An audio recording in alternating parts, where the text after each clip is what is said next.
Well, the oil price continues to drop, Tyler. Amazing. Down to $38 now. Yeah, and you know, we even see that it's impacting the Canadian dollar this morning too, Steve. Yeah. We'll be watching that for sure over at BIV.com this morning. We're also looking at the gold price as well, and that fits in nicely with a story about Goldcorp. Yeah, this is one of the most highly valued companies, mining companies throughout the entire world. It's Vancouver-based, and there's a bit of a leadership shake-up going on right now with CEO Chuck Janus.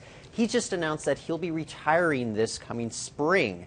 Now, in his place is going to be Hudbay CEO David Garofalo. Hudbay, Toronto-based resources company. They're familiar with the Canadian resources scene here, so it seems like kind of a natural fit for the company.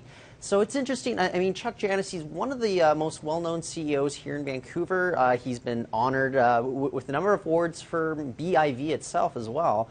But I wouldn't read too much into this. I mean, he's been with the company for nearly 20 years. He's overseen it become just one of the most highly valued gold mining companies throughout the world.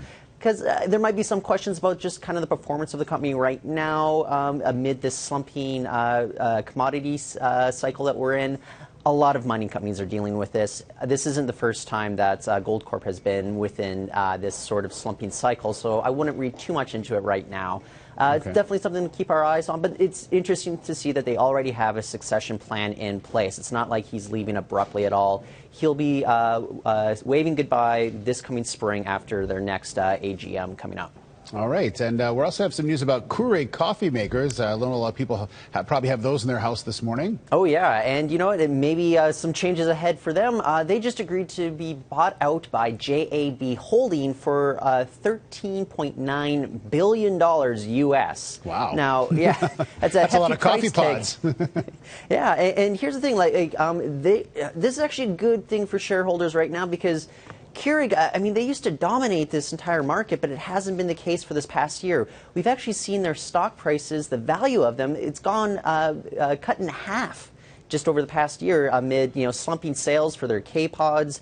Their new machines really haven't lit the world on fire. I mean, I'm sure you've seen those stories about their soft drink machine, which has really kind of disappointed investors.